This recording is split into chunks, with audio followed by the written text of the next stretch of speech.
Shear strength. Shear സ്ട്രെങ്ത്തിൽ നമ്മൾ എന്തൊക്കെ പറഞ്ഞത്? ഒന്ന് അതിന്റെ ഡെഫിനിഷൻ അല്ലേ, പിന്നെ ഉള്ളത് ഈ ക്ലാസിഫിക്കേഷൻ ആണ്. ക്ലാസിഫിക്കേഷൻ, അപ്പൊ നമുക്ക് ഷിയർ സ്ട്രെങ്ത് ഒരു സോയിലിന് കൊടുക്കുന്നത് രണ്ട് കമ്പോണന്റുകളാണ് അല്ലെ. ഏതൊക്കെയാണ്? നോട്ടിൽ നോക്ക്. ഒന്ന് കൊഹിഷൻ, പിന്നെ ഏതാണ്?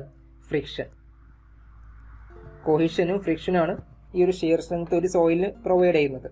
അപ്പൊ ഇതിനെ ബേസ് ചെയ്തിട്ട് നമുക്ക് സോയിൽ 3 രീതിയിൽ ക്ലാസിഫൈ ചെയ്തിട്ടുണ്ട് അല്ലെ. ഏതൊക്കെയാണ്? ഒന്ന് ഫൈ സോയിൽ എന്ന് വിളിക്കും. Phi soil. ഫൈ സോയിൽ എന്ന് വെച്ചാൽ എന്താണ്? ഫ്രിക്ഷണൽ സോയിൽ അല്ലെങ്കിൽ കോസ് ഗ്രെയിൻ സോയിലാണ്. Frictional soil or coarse grain soil, ഇതിനെ വിളിക്കുന്ന പേരാണ് എന്ത്? Phi soil. ഇനി അതുപോലെ തന്നെ വരുന്ന സീ സോയിൽ ഉണ്ട്. സീ സോയിൽ എന്ന് വെച്ചാൽ എന്താടാ? സീ സോയിൽ എന്ന് പറഞ്ഞാൽ ഫ്രിക്ഷൻ ലെസ് അല്ലെങ്കിൽ കൊഹസീവ് സോയിൽ അല്ലെ. ഫ്രിക്ഷൻ ലെസ് സോയിൽ എന്ന് വിളിക്കാം, അല്ലാന്നുണ്ടെങ്കിൽ കൊഹസീവ് സോയിൽ എന്ന് വിളിക്കും. അപ്പൊ ഇതിൽ ശ്രദ്ധിക്കേണ്ടത് ഫൈ സോയിലിൽ എന്ത് മാത്രമേ ഉള്ളൂ? ഫ്രിക്ഷൻ മാത്രമേ ഉള്ളൂ. അതേസമയത്ത് സീ സോയിലിൽ കൊഹിഷൻ മാത്രമേ ഉള്ളൂ. അപ്പൊ ഇനി രണ്ടും കൂടി കമ്പൈൻ ചെയ്തിട്ട് ചില സോയിലുകൾ ഉണ്ടാവൂലേ, അത്തരം സോയിൽ നമ്മൾ വിളിക്കുന്ന പേരാണ് C5 soil. C5 soil. Okay, അപ്പൊ അതിൽ രണ്ട് കാര്യങ്ങൾ കൂടെ ഉണ്ടാവും. അപ്പൊ ഇപ്പൊ അതുപോലെ തന്നെ ഇതിന്റെ ഒരു എക്സാമ്പിൾ, ഫൈ സോയിലിന്റെ എക്സാമ്പിൾ ആണ് സാൻഡ്, അതുപോലെ തന്നെ ഗ്രേവൽസ് ഒക്കെ കേട്ടോ. ഫൈ സോയിലിന്റെ എക്സാമ്പിൾസ് ആണ് സാൻഡ്, അതുപോലെ ഗ്രേവൽ. അതേ സമയത്ത് സീ സോയിലിന്റെ എക്സാമ്പിൾ ക്ലേ ആണ് വരിക. ഇനി C5 സോയിലിന്റെ എക്സാമ്പിൾ ആയിട്ട് നമുക്ക് പറയാനുള്ളത് സിൽറ്റ് ആണ്. സിൽറ്റ്. അപ്പൊ ഇതും കൂടെ ഇതിനോട് ചേർത്ത് പഠിക്കാം. അപ്പൊ ഇനി അടുത്ത് നമുക്ക് പറയാനുള്ളത് മോർ കൂളം തിയറിയാണ്. മോർ കൂളം ഫെയിലിയർ തിയറി കേട്ടോ. മോർ കൂളം ഫെയിലിയർ തിയറിയിൽ എന്താ പറഞ്ഞിട്ടുള്ളത്? ഇവര് പറഞ്ഞിട്ടുള്ളത് ഒരു സോയിലിൽ ഉണ്ടാകുന്ന ഷിയർ ഫെയിലിയർ എപ്പോഴും ഉണ്ടാകുന്നത് രണ്ട് കാരണങ്ങൾ കൊണ്ടാണ് അല്ലെ. ഒന്നെന്താണ്? ഒന്ന് ഷിയർ സ്ട്രെസ്. ഇപ്പൊ ഷിയർ സ്ട്രെസ് മാത്രമല്ല ഷിയർ ഫെയിലിയറിന് കാരണമാകുന്നത്, പിന്നെ എന്തുകൂടെ ഉണ്ട്? നോർമൽ സ്ട്രെസ് കൂടെ ഉണ്ട് എന്നാണ് പറഞ്ഞിട്ടുള്ളത്. ഓക്കെ, അപ്പൊ ഇതാണ് failure theory, more Coulomb failure theory. അപ്പൊ ഇതിനെ വെച്ചിട്ട് നമുക്കൊരു ഇക്വേഷൻ വരുന്നുണ്ട് കേട്ടോ. ഇത് ഇമ്പോർട്ടന്റ് ആയിട്ടുള്ള ഒരു ഇക്വേഷൻ ആണ്. ടോഎഫ് ഈക്വൽ ടു എന്താണ് equation? C plus sigma tan phi. ഇതൊരു ഇമ്പോർട്ടന്റ് ഇക്വേഷൻ ആണ്, നിങ്ങൾ നിർബന്ധമായിട്ട് പഠിക്കേണ്ട ഇക്വേഷൻ ആണ് കേട്ടോ. അത് അത്രയും ഇമ്പോർട്ടൻസ് കൊടുത്തിട്ട് എന്തെങ്കിലും പഠിക്കാം. അപ്പൊ അതിൽ ടോഎഫ് എന്താണ്? ടോഎഫ് എന്ന് വെച്ചാൽ ഷിയർ സ്ട്രെങ്ത് ആണ്. അതുപോലെ തന്നെ സിഗ്മ എന്ന് വെച്ചാൽ നോർമൽ സ്ട്രെസ് ആണ്. സി എന്ന് വെച്ചാൽ കൊഹിഷൻ ആണ്. ഫൈ എന്ന് പറഞ്ഞാൽ ആംഗിൾ ഓഫ് ഫ്രിക്ഷൻ ആണ് കേട്ടോ. അപ്പൊ നിങ്ങൾ നോക്ക്, നമ്മൾ സാധാ സോയിൽ ആണെങ്കിൽ അല്ലെങ്കിൽ കൊഹസീവ് സോയിലിന്റെ കേസിൽ അല്ലെ, നമ്മൾ നേരത്തെ ഇപ്പൊ കുറച്ച് ടൈപ്പ് സോയിൽ പറഞ്ഞില്ലേ. കൊഹസീവ് സോയിലിന്റെ കേസിൽ എന്താണ്? സിയുടെ വാല്യൂ ഉണ്ടാവും, അതേ സമയത്ത് ഫൈന്റെ വാല്യൂ ഉണ്ടാവില്ല. ഫൈക്ക് 0 ആയിരിക്കും വരിക. അപ്പൊ ഈ ഇക്വേഷൻ എന്തായിട്ട് മാറും? ടോഎഫ് ഈക്വൽ ടു C എന്നായിട്ട് മാറും. ഇനി അതേ സമയത്ത് ഫ്രിക്ഷണൽ സോയിൽ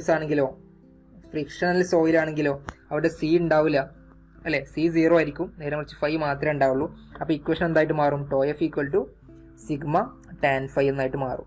ഇനി C5 സോയിൽ ആണെങ്കിലാണ് നമുക്ക് ഈ ഒരു ബേസിക് ഇക്വേഷൻ വരിക. Tau f equal to C plus sigma tan phi. Okay അല്ലേ? ഇനി ഇത് വെച്ചിട്ട് തന്നെ ഇതിന്റെ ഒരു ഗ്രാഫ് കൂടെ പഠിക്കണം. ഗ്രാഫ് എങ്ങനെ വരിക നോക്കാം. കൊഹസീവ് സോയിൽ, ആദ്യം നമുക്ക് C5 സോയിലിന്റെ കേസ് പറയാം കേട്ടോ. C5 സോയിലിന്റെ ഗ്രാഫ് എങ്ങനെ വരും? C5 സോയിലിന്റെ ഇക്വേഷൻ എന്താടാ? C5 സോയിൽ ടോഎഫ് അല്ലെ. Tau f equal to C plus sigma tan phi, ഇതല്ല ഇക്വേഷൻ. അപ്പോൾ ഇങ്ങനെ വരും ഗ്രാഫ്. നമ്മൾ കാണിക്കുന്നത് എക്സ് ആക്സിസിൽ ടോഎഫ്, അതുപോലെ തന്നെ വൈ ആക്സിസിൽ ടോഎഫും എക്സ് ആക്സിസിൽ സിഗ്മയാണ് കാണിക്കുക. ഓക്കെ, അപ്പൊ അതിന്റെ ഗ്രാഫ് വരിക ഈ ഒരു ഷേപ്പിലാണ് വരിക. ഈ ഒരു ഷേപ്പിൽ വരും. അപ്പൊ ഇത് C ആണ്, ഈ ഓർഡിനേറ്റ് എന്ന് വെച്ചാൽ C ആണ് കേട്ടോ.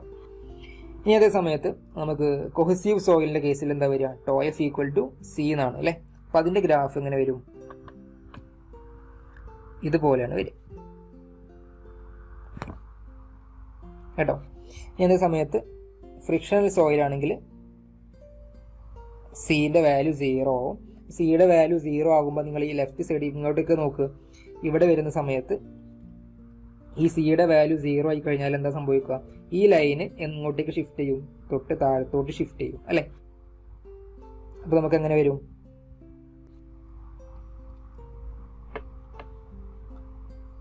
ഈ ഒരു ഷേപ്പിലാണ് ഉണ്ടാവുക കേട്ടോ.